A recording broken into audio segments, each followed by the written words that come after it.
Datang dan berwisata ke Kudus. Terletak di kaki Gunung Muria, Kudus kaya akan potensi wisata, mulai dari sejarah, religi, dan alam. Demikian juga dengan kekayaan kuliner yang siap memanjakan wisatawan.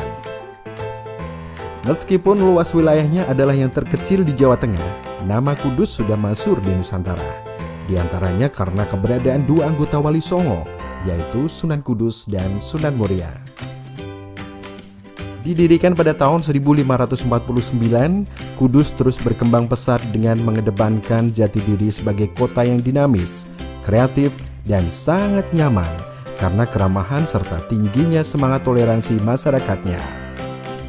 Untuk sampai ke Kudus tidak dibutuhkan waktu lama, hanya sekitar 90 menit dari Semarang dengan jarak 57 km.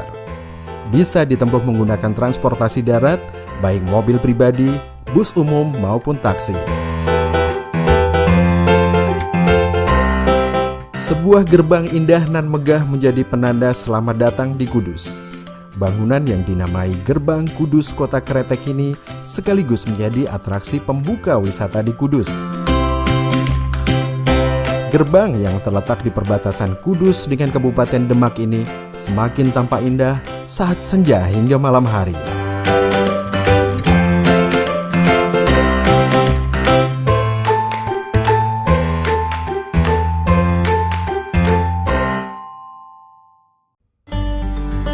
Berwisata di Kudus dapat dimulai dengan mengunjungi sejumlah destinasi wisata sejarah. Hanya 15 menit dari Gerbang Kudus, wisatawan akan sampai di Museum Kretek. Museum ini didirikan pada tahun 1986, menyajikan kronik sejarah penemuan rokok kretek hingga berkembang menjadi industri besar yang menempatkan Kudus menjadi salah satu penyumbang perekonomian Indonesia dari sektor cukai. Lebih dari 1000 koleksi tersimpan dengan baik di museum yang terletak di Desa Getas Pejaten, Kecamatan Jati ini. Mulai dari biografi singkat para pelaku industri kretek masa lalu, aneka produk dan bahan baku kretek, hingga bermacam-macam sarana promosi kretek pada masa lampau. Tak jauh dari bangunan utama Museum Kretek, terdapat rumah adat Kudus yang saat ini sudah sangat langka dan sulit ditemukan. Salah satunya karena banyak diminati oleh para kolektor berkat keindahannya. Rumah adat Kudus disebut juga dengan nama Omah Joglo Pencu, mengacu pada bentuk atap dan gentingnya.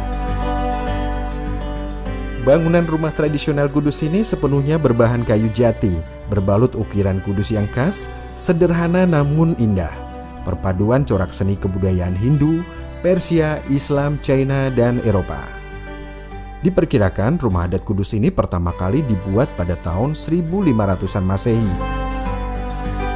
Omah Joglo Pencu memiliki 4 tiang penyangga dan 1 tiang utama, sedangkan ruangannya terdiri dari 3 bagian utama, yaitu Jogo Satru atau ruang tamu, Gedongan atau ruang keluarga, dan Pawon atau dapur. Keunikan lain rumah adat Kudus adalah keberadaan sumur dan kamar mandi yang terletak di halaman depan rumah.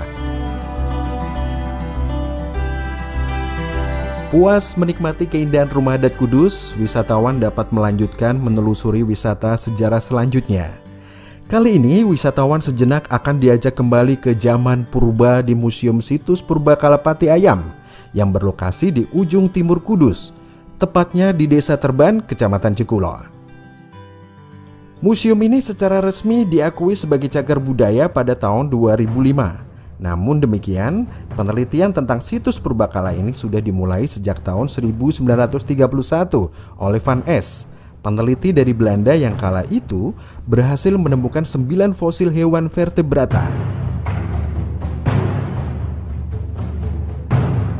Sajian utama museum ini adalah fosil stegodon atau gajah purba, mulai dari gading berukuran raksasa hingga tulang bagian tubuh lainnya.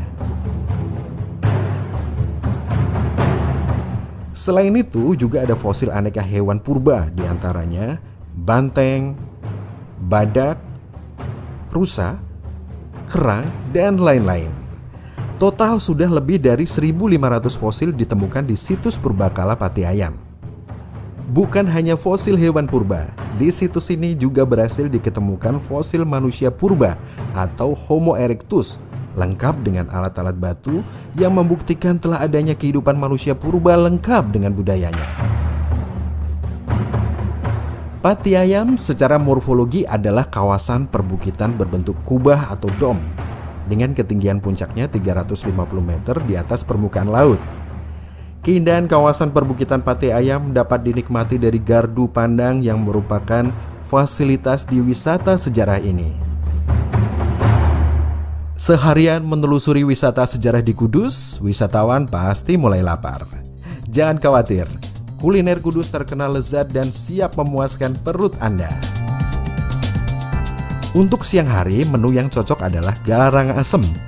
Nah, untuk masakan dengan menu utama daging ayam ini, Kudus sudah terkenal paling lezat. Karenanya, warung makan dengan menu garang asem di Kudus ini selalu ramai pengunjung. Garang asem mengandalkan rasa asam dan pedas berasal dari tomat atau belimbing buluh dan cabai. Dijamin, masakan ini mampu membuat wisatawan ketagihan karena kenikmatannya. Garang asem ini disuguhkan dalam keadaan panas dengan daun pisang sebagai pembungkusnya. Bagaimana? Sudah terisi lagi tenaga Anda? Mari lanjutkan berwisata. Sajian wisata selanjutnya berada di Kudus Kulon. Hanya beberapa menit dari pusat kota Kudus, wisatawan akan sampai di kawasan wisata Menara Kudus. Lokasi wisata ini syarat akan sejarah, karena disinilah cikal bakal pendirian kota Kudus.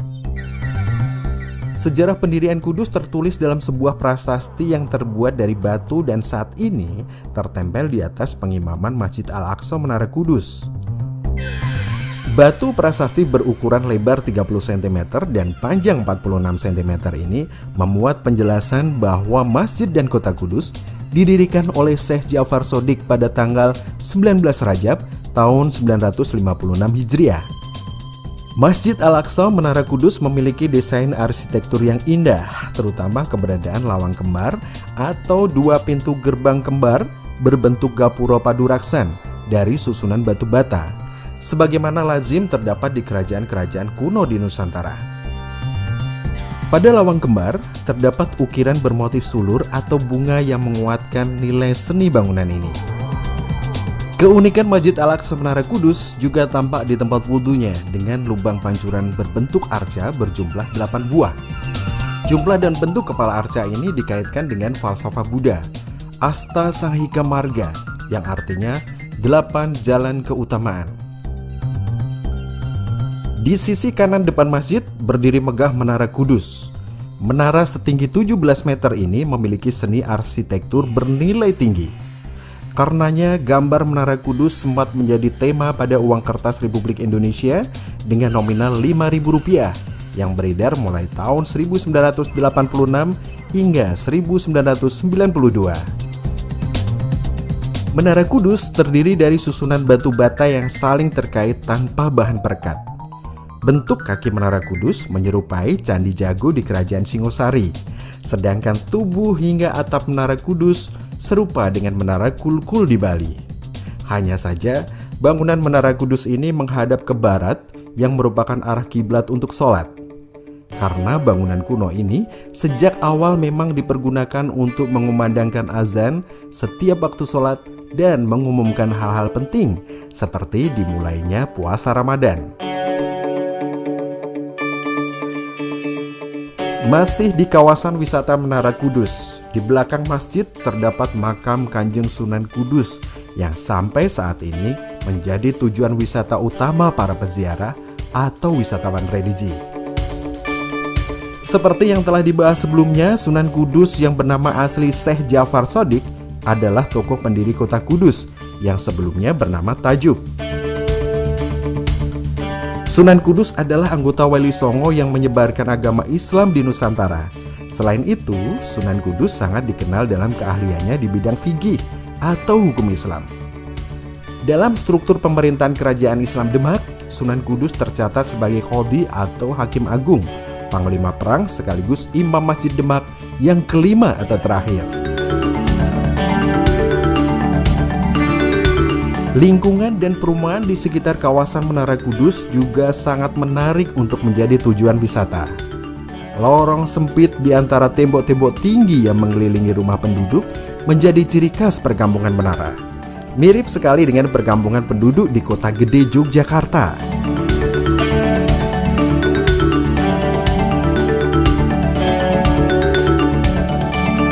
Keberadaan perkampungan Menara dengan rumah tradisional dengan tembok keliling tinggi menyeratkan dulunya perkampungan ini adalah bekas lingkungan utama pusat pemerintahan.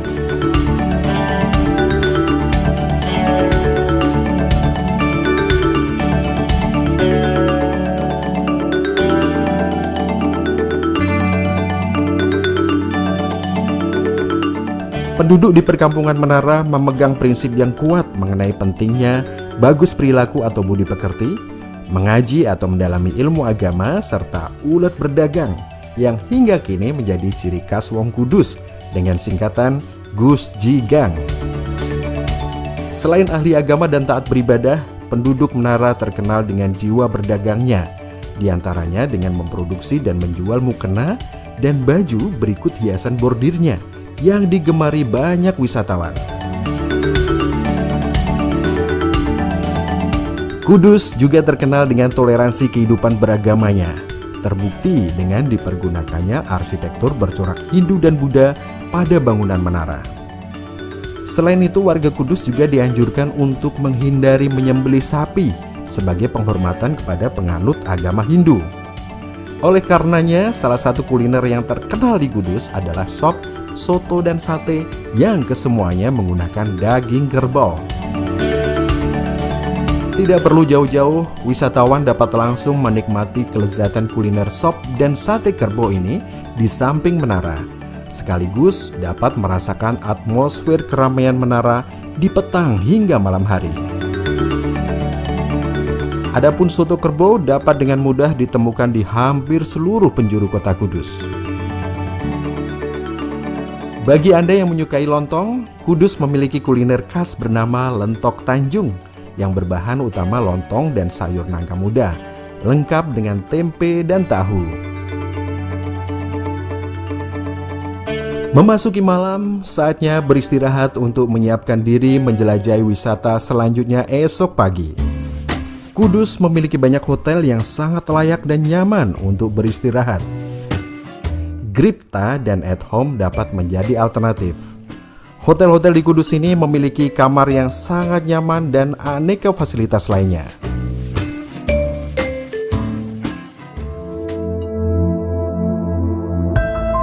Matahari terbit menyongsong pagi yang ceria.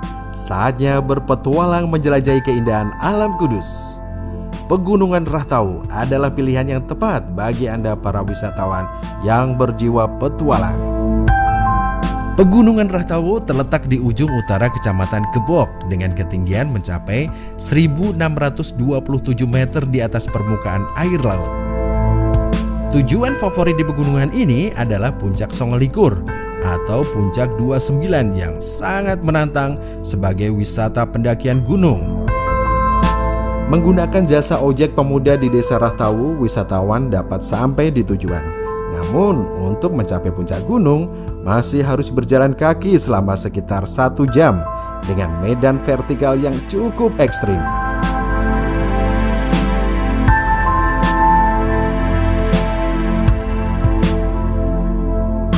Begitu sampai di puncak, rasa lelah wisatawan dijamin terobati dengan indahnya pemandangan dari atas.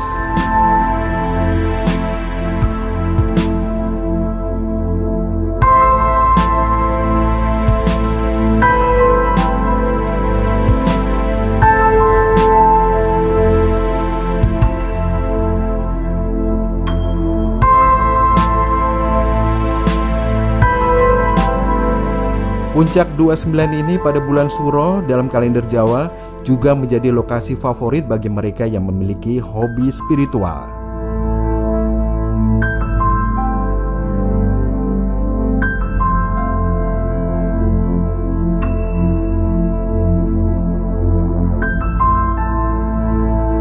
Selain Rahtau, wisatawan dapat mengunjungi Pegunungan Muria yang sangat kaya akan atraksi wisata dan budaya. Nama Muria sudah sangat terkenal di Nusantara karena Muria nama salah satu anggota Wali Songo yang nama aslinya Raden Umar Said. Beliau memilih menyebarkan agama Islam di pegunungan dan menetap hingga akhir hayatnya. Makam Sunan Muria selalu ramai dikunjungi para wisatawan yang mayoritas peziarah dari berbagai penjuru Nusantara.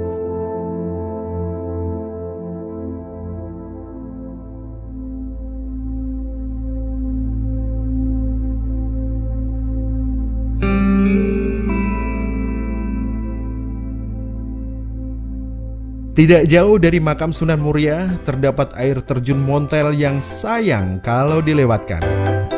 Udara yang sejuk dan alunan suara aneka satwa pegunungan bercampur dengan suara air menjadikan suasana begitu damai dan menyenangkan.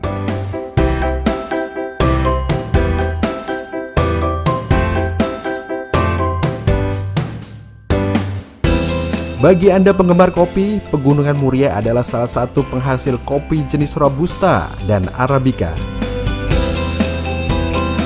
Kopi Muria telah sejak lama dibudidayakan, yaitu pada masa kolonial Belanda.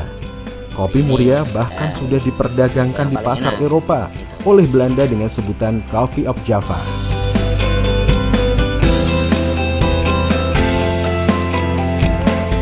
Ditanam pada ketinggian 800 meter di atas permukaan laut, rasa kopi Muria terbilang mantap.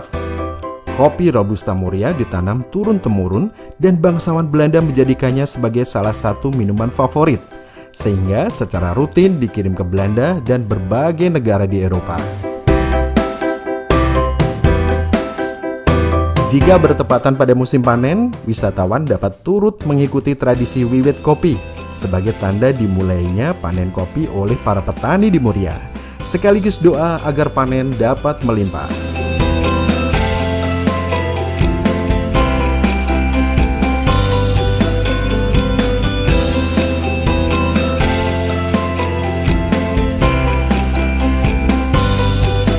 Wiwit kopi menjadi salah satu atraksi wisata yang dikemas dan didukung penuh oleh pemerintah Kabupaten Kudus.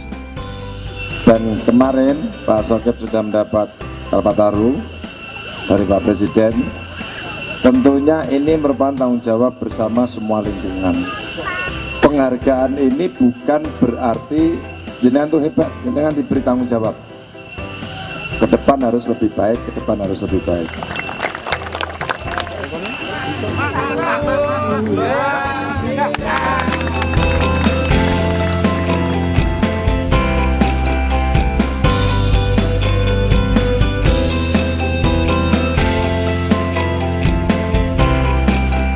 Atraksi budaya lain yang juga menjadi kalender event di Pegunungan Muria adalah Parade 1000 Ketupat yang rutin dihadiri oleh ribuan masyarakat pada Lebaran Ketupat atau 7 hari setelah Hari Raya Idul Fitri. Dan Bupati Kudus rutin hadir membaur dengan masyarakat demi pengembangan wisata di daerahnya. Siapapun yang selalu menghadiri ritual ini, insya Allah anak keturunan kalian besok yang akan datang akan bisa menjadi Bupati Kudus. Amin.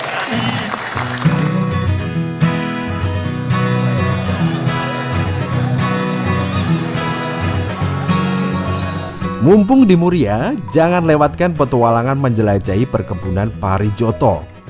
Tanaman yang satu ini termasuk kondang bagi wisatawan karena dipercaya memiliki khasiat yang baik untuk para ibu yang sedang mengandung. Sebagai oleh-oleh, aneka buah khas pegunungan bisa didapatkan di Pasar Buah Muria, di antaranya pisang biar atau pisang tanduk dan jeruk pamelo. Bergeser turun sedikit dari puncak Muria, wisatawan dapat singgah di Wana Wisata Kajar. Selain cocok untuk bersantai, lokasi ini juga biasa dipergunakan untuk perkemahan atau camping dan outbound.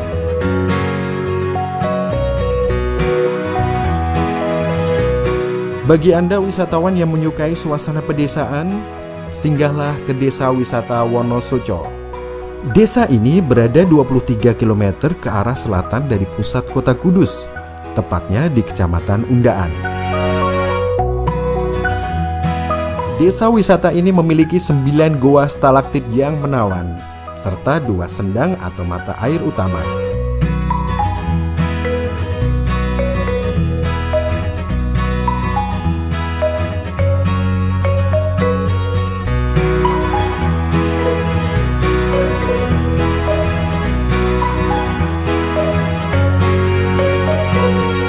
Dan yang juga wajib dikunjungi adalah pertunjukan wayang klitik.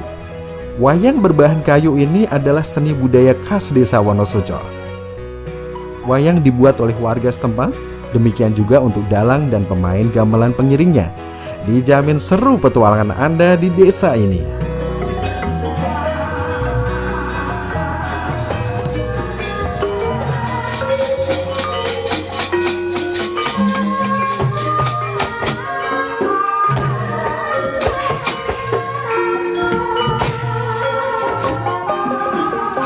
Ono bawa caping gunung paling siapa sesuk tak tekake kabeh.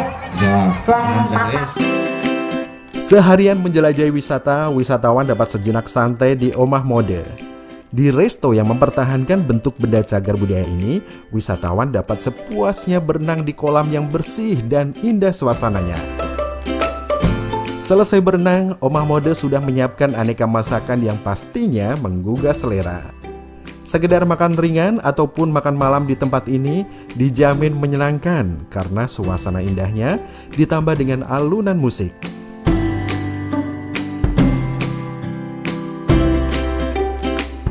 Berwisata kurang afdol kalau tidak membawa pulang souvenir atau oleh-oleh. Di Kudus, wisatawan dapat memilih aneka souvenir dan oleh-oleh langsung dari produsennya, sekaligus melihat proses produksinya. Salah satu souvenir andalan Kudus adalah bordir.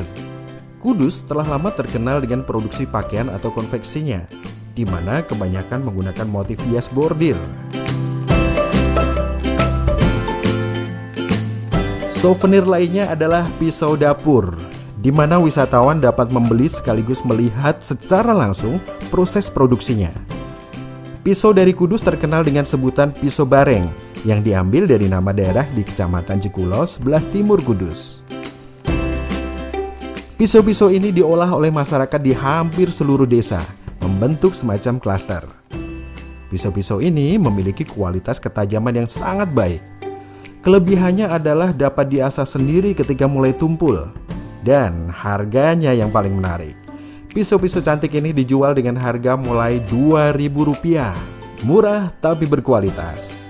Inilah yang membuat pisau Kudus digemari oleh pasar domestik maupun luar negeri, seperti Malaysia dan Australia. Jangan lewatkan pengalaman menarik wisata belanja di Pasar Kliwon. Komitmen pemerintah Kabupaten Kudus begitu tinggi untuk mengangkat pasar tradisional menjadi pusat perdagangan. Pasar Kliwon saat ini telah menjadi salah satu pasar terbesar di Indonesia dan terus berbenah untuk menjadi semakin besar hingga dapat bersaing di Asia Tenggara. Di pasar ini, wisatawan dapat sepuasnya belanja aneka produk, eceran maupun grosir untuk kepentingan bisnis.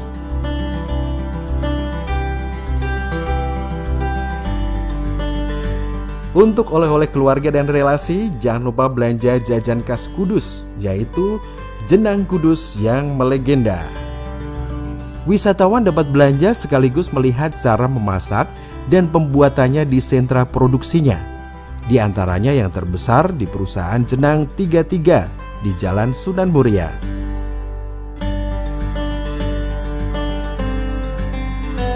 Lengkapi kenangan perjalanan wisata Anda dengan memborong batik Kudus. Anda dapat melihat langsung dan belajar membatik di pusat produksinya. Datang saja ke Muria Batik di Gebok. Batik Kudus mulai diproduksi pada abad ke-16, di mana pertama kali dibuat di Desa Langgar Dalem, perkampungan tempat tinggal Sunan Kudus.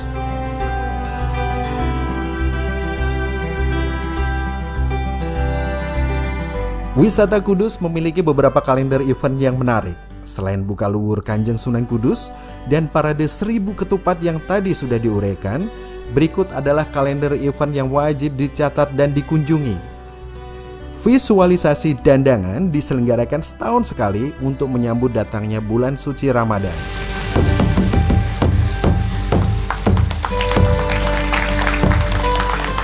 Acara ini dimeriahkan dengan kirab budaya yang menampilkan kilas balik sejarah perjuangan Sunan Kudus.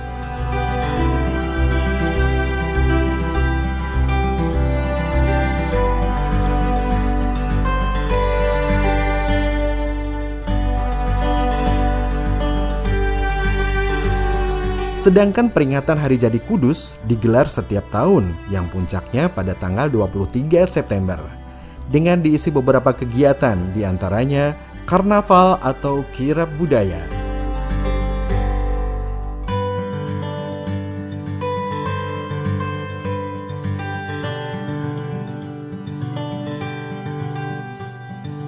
Semoga wisatawan dapat puas dan nyaman menikmati wisata Kudus. Sejalan dengan itu, pemerintah Kabupaten Kudus terus berbenah meningkatkan potensi wisata dengan mengembangkan aneka fasilitas penunjangnya, menjadikan Kudus sentra heritage kebanggaan bangsa.